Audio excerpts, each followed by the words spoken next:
Welcome to Speak Like Shaf. In this series, I'm going to help you understand the language of business. No, I don't mean when I turn the air blue if a deal falls through. It can be daunting when you're just starting out, especially if you're being overwhelmed with jargon. But knowledge is power, right? Bearing this in mind, I've decided to look at certain phrases and words that you won't hear in everyday language but are vital to talk the talk in a business setting. We are going to start with the word monetization. Let's go. As a verb, to monetize means to convert into or express in the form of currency, or, and this is more relevant for us, to earn revenue from an asset or business. As an adjective, it means to convert or adapt a society or economy to trade based on the exchange of money. Simple? Right. Let's look at this in a bit more detail. Essentially, monetizing something means you are turning non-revenue generating assets into sources of revenue. Here's a good example of the earliest monetization in human history. Meet Rab the Stone Age man. His pals call him Rab the Rockstar. Unlike most of his friends, Rab can't hunt to save himself. This is not good, as Stone Age men and women were hunter-gatherers.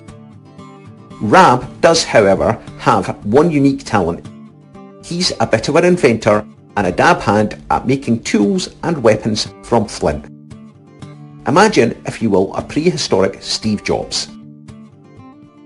Using Rab's weapons, his pals can exponentially increase the size of their catch. So Rab agrees to loan his tools and weapons to his friends for a share of their catch. His pals are delighted with the arrangement. With the enhanced weapons and tools, they catch more animals and they gather more berries. This makes life a wee bit easier for everyone. As time goes on, money starts to creep into the transaction. Rab the Rockstar has monetized his tool-making skills. Nice one, Rab. As a side note, Rab has also pioneered the concept of reoccurring revenue, rental and passing income, but that's for a future video. Here's a more modern example of monetization. A stream of tourists create a steady flow to a historic destination. This stream can be monetized by capturing retail sales en route to the destination. Think of Edinburgh Castle. It attracts around 2 million visitors a year. Think of how they get there. They walk up the Royal Mile, passing countless gift shops, cafes, restaurants and pubs. The whole route has been monetized. What about taking the flow of visitors and transferring it online?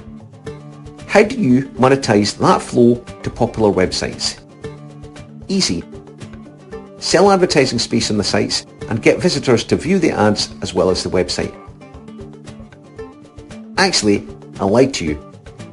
That's the theory, but in practice it's much harder.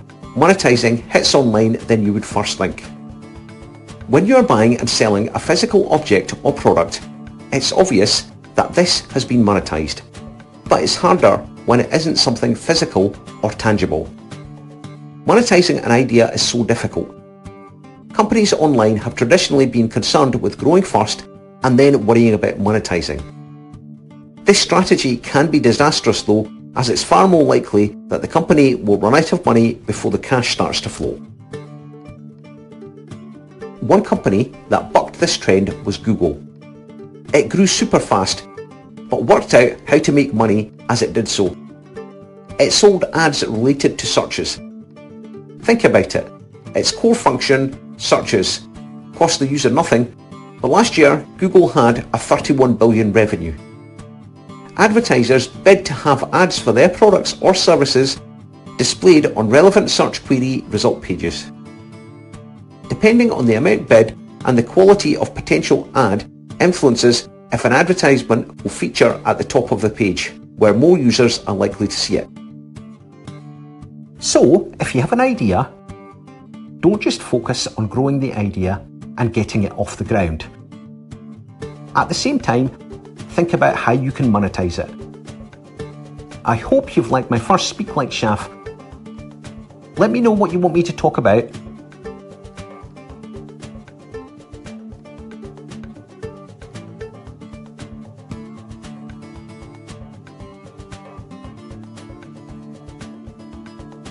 And don't forget to like, comment and subscribe.